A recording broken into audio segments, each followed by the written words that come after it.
What's up mga bolero? So welcome back. So to this video, samahan nyo akong panoorin dito kay Big Time Plays. So highlights ni Richard Belches sa PBA draft. So ito yung title. So Richard, pina-impress si Coach Orson Roselo. Oh, ayos ah. Buo ang loob at lumalaban sa ilalim kahit underside. So yun naman yung puhunan ni Richard dyan, yung hustle, sipag, matapang din. Kaya maganda rin abangan to sa PBA kung pag madraft. Pero tingin ko pwede rin madraft to kasi ngayon kailangan na nila ng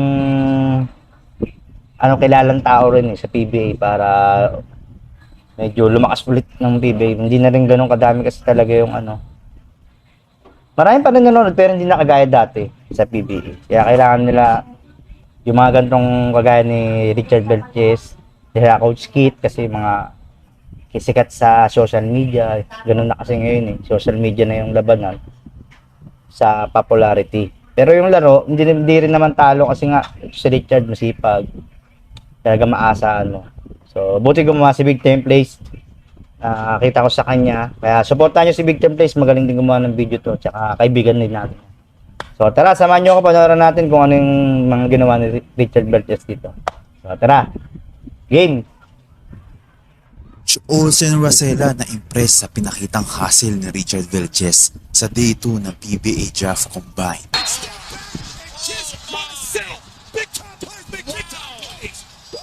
Day 2 ng PBA Draft Combine kung saan magkakaroon ng scrimmage or exhibition game lahat ng mga draftees. Kabilang nga dito si Richard Belches na naglaro sa San Miguel Beer under Coach Olsen Rosela kontra NLEX. Ang pinasok ni Coach Olsen Rosela si Richard ay nagpakilala agad dito at nagpamalas ng magandang depensa at coast to coast sa fast break layup. Samahan na din ang matinding monster block ni Richard na nagpagkalaro sa kanya. At kahit undersized si Richard Belches sa posisyon niya ay hindi nagpapatalo sa box out ang former Mavs phenomenal player. Panood din ang full highlights ni Richard Belches sa Day 2 ng PBA Draft Combine. So yung unang pinakita na naagaw niya tapos kinort to court niya. Grabe, ngayon ko lang nakita yun. Kaya pala ni Richard yung ganun. Sa bagay, kailangan niyang aralin din yun Kailangan niya rin na-perfect yun. Kasi para pag dumating nga yung time na yun, pag naglalaro na siya sa PBA, naagaw niya tapos pass play, kaya niya naman court to court, or siya yung malapit na dun sa ring, dapat niya rin yung makasanayan niya rin. Tama, hindi naman yun pagka dinala niya, sasabihin. Hindi naman siya point guard pero dinala niya. Hindi naman ganun Siyempre pass break yun O pag open ka, kaya mo, takbo mo, di ba? So, tuloy natin. Ayan na.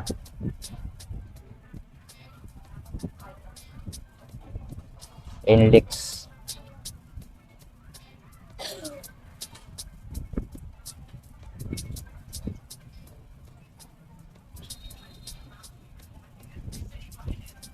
Nakita niyo yung ginawa ni Richard? So, tinuro niya yung nag-screen siya Dapat dun pinasa sa point guard na na-open sa ibabaw. Kaya tinuturo ni Richard. Tawag dito, alam na rin ni Richard yung mga ganong bagay kasi nakapaglaro na rin to sa dati pa sa Pasig sa MPBL. Siyempre may mga play yun. Pro game, pro league na rin yun. Kaya alam niya na yung mga ganyan. Pero siyempre dito sa PBA, may pag-aaralan pa rin siya. Pero hindi na ganun, makakasabay na rin siya. Pero yun nga, kailangan niya pa rin pag-aralan lahat kasi iba na rin ito mas malaking liga na ito. Nice pass. Ayan. Ito. Dapat din binigay. Yun, nice pass. Galing ng cut.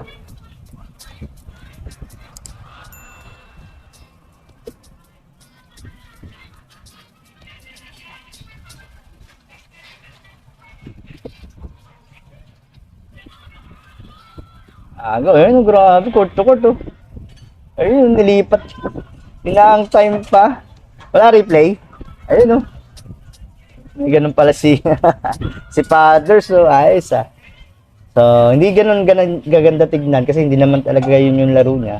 Hindi naman siya pang penetrate. Kumbaga, ano siya, set shot, pwesto.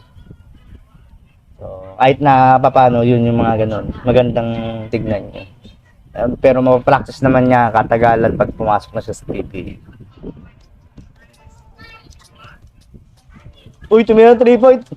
Sayang. Pero dapat di ganun, ha. Pero okay lang din niya siguro. Kailangan niya rin siguro, tingin ko, kaya niya ginawa yun, siguro, ang pagka pumasok siya ng PBA, magiging laro niya, door stretch eh. Kasi yung height niya eh.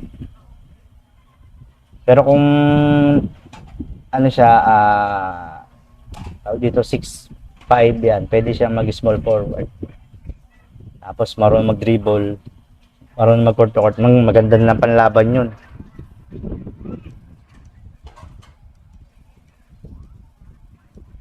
Ooh!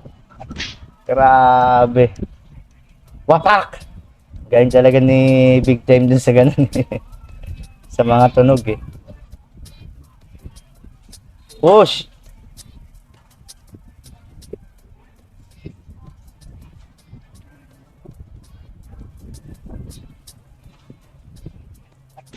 Tapal pa rin. Patol eh, parang patol si Richard eh.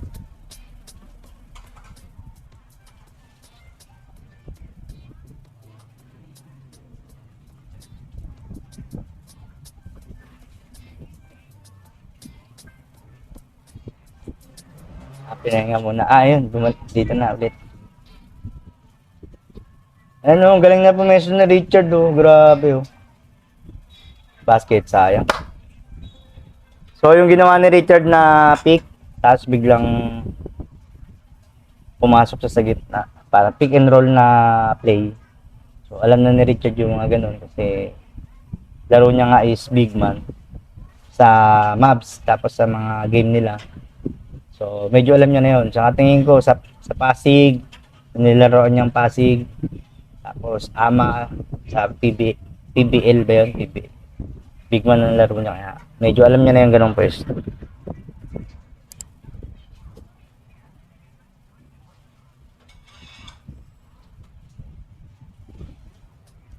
Yun. Isa pa.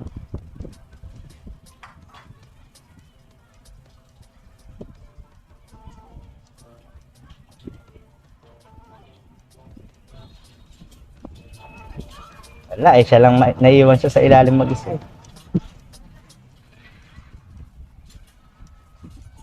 Ay, naabot. Buti na lang, Paul.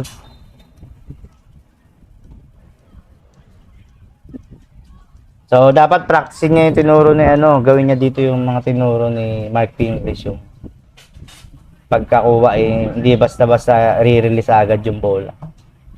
Para saan lang lalo na pag pumasok siya ng PBA, malalaki na doon. Dapat meron yung pivot niya, magaling yung footwork niya para makakuha siya ng pwesto. Yun yung kailangan niya. Kasi malalaki na nga sa PBA, mas malaki sa kanya. Oo, ayos Surable sa free throw si Fathers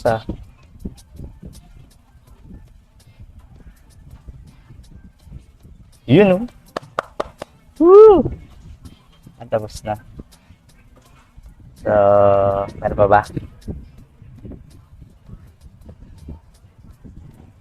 For more basketball news and updates, just click the notification bell at kung bago ka pa lamang sa channel na to, please subscribe and support.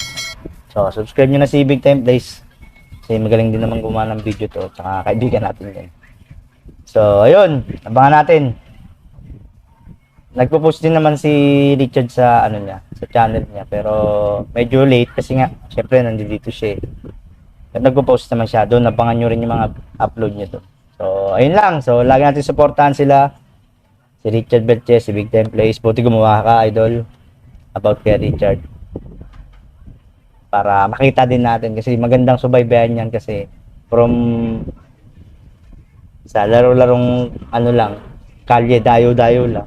Nandito na, PBA na, pinakamataas na liga sa Pilipinas. Kaya magandang abangan yan, panoorin natin. So, hanggang dito na ito video na to. Hanggang sa susunod ulit. Peace!